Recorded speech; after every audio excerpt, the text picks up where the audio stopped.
What's up, y'all? I'm Tim Leak, and welcome back to my channel where we talk about real estate investing, entrepreneurship, and finance. And in this video, we're going to be talking about neighborhoods banning Section 8 tenants. Yes, pretty much just kicking them out. Now, the question is, can they actually get away with this? I guess we'll find out, so make sure you stick around, because as a landlord, you want to make sure which neighborhoods and which areas to avoid investing in and which ones you should be invested in. So we're about to break it all down, all right? So let's get to it.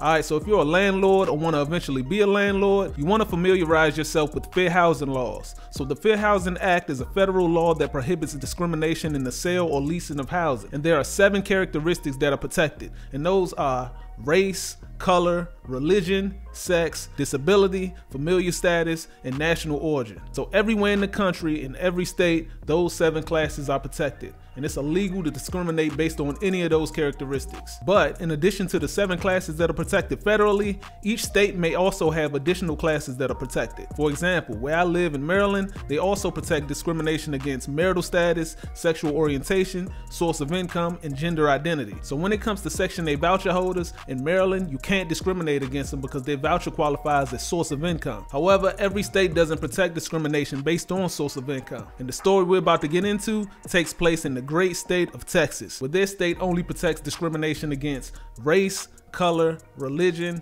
sex, national origin, disability, and familial status. You notice anything? Well, let me tell you, those are the exact protected classes that are already protected by the Federal Fair Housing Act. So in other words, the Texas Fair Housing Act only protects everything that's already protected. It doesn't protect anything extra, and definitely not source of income, which allows landlords to discriminate against Section 8 voucher holders. But landlords choosing not to rent to voucher holders is one thing. Since they're the owner, they have that right in Texas. But what about an entire community rejecting voucher holders, whether the landlords in their community want to accept them or not? Yes, that sounds a bit crazy, and this takes us to our story.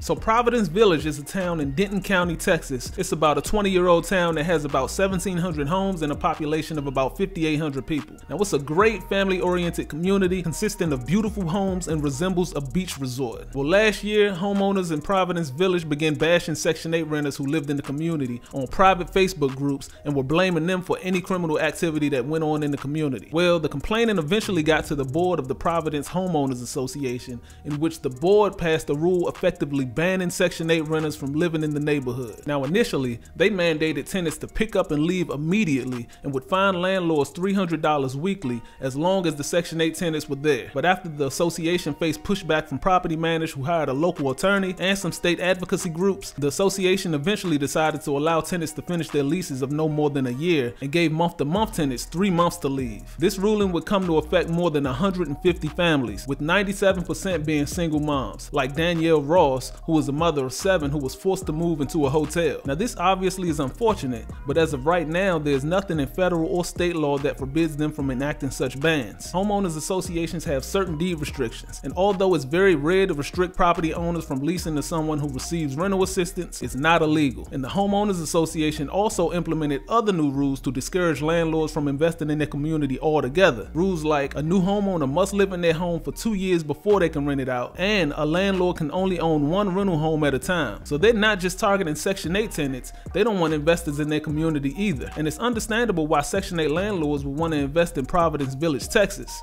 For one, the median sale price for Texas homes are about $40,000 less than the national average. And 2, the small area fair market rent for the Providence Village zip code is insanely high, paying $1,900 for 1 bedroom and up to $3,680 for a 4-bedroom. So of course the landlords were completely against these new rules. And housing advocacy groups like Texas Housers, Texas Homeless Network, and United Way of Denton County were all against it as well. So what exactly are they doing about it? Well, since Texas state law allows landlords to discriminate against voucher holders because source of income is not protected by fair housing laws, advocacy groups are coming at it from a different angle. Since 93% of the Section 8 households in Providence Village are black, they're arguing that this is an act of racial discrimination, and race is a protected class. These advocacy groups called on the U.S. Department of Justice to investigate whether the rule violated the Federal Fair Housing Act, and lawmakers were forced to take notice. In fact, State Representative Chris Turner stated, "I have serious concerns that this is simply a backdoor way to engage in racial discrimination. And House Bill 1193 was filed in the state legislature that will prohibit all HOAs from prohibiting or restricting property owners from renting to a person based on their payment method, including the use of rental vouchers, rental assistance, or rental subsidies. So this bill was taking aim directly at the Providence Homeowners Association. And the United States Department of Housing and Urban Development, also known as HUD, they launched an investigation into claims of discrimination and have been interviewing residents and tenants. HUD says that the investigation is so widespread and there are so many people to interview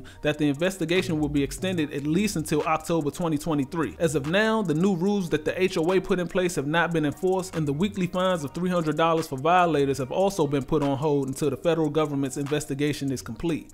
So what does all this mean to investors like me? Well, for one, it shows that Texas is not a tenant-friendly state. Texas law does not protect tenants' rights as much as some of these other state laws. And to be honest, those are usually the areas where landlords like to own properties because they have more leverage. And for two, because landlords are allowed to discriminate against voucher holder tenants in Texas, that tells me that there's definitely a need for more landlords who accept voucher holder tenants. One of the tenants in Providence Village said that she filled out more than 100 rental applications before finally being accepted by a landlord who accepted voucher holders. The demand is extremely high. So in other words, a landlord-friendly state with lower than average median home sale prices, higher than average fair market rents, and a high demand for voucher holder landlords, to me, Texas looks like a great place to invest. So much that I decided to do a little research, looking up some fair market rents of different parts of Texas, and about a month ago, I decided to take a visit to do some house shopping. Yes, I spent a week down in Texas, traveling from city to city, hooked up with a couple of realtors, and visited houses in Dallas, San Antonio, and Houston. At one point, I flew to all three different cities on the same day looking at houses. Now, of course, I was looking in non-HOA neighborhoods because, hey, that bill hasn't passed yet and I don't want to take any chances. And I actually came across some pretty good deals. I submitted 3 offers so far, but unfortunately, they weren't accepted. However, I'm still actively looking and I'm definitely going to keep y'all updated on what I find and how everything goes. So, as you can see, it's a crazy situation going on down in Texas right now. Landlords discriminating, HOA restrictions, HUD investigations, new bills being passed. It's just complete pandemonium going on right now. But being an investor is all about taking advantage of opportunities. And like I just said, I see this as a huge opportunity for the Section 8 investor. I know I'm gonna take advantage of it. What are you gonna do? So with that being said, I want to thank you guys for watching this video. Don't forget to subscribe to the channel for more Section 8 content. And as always, I can't wait to see you guys in the next video.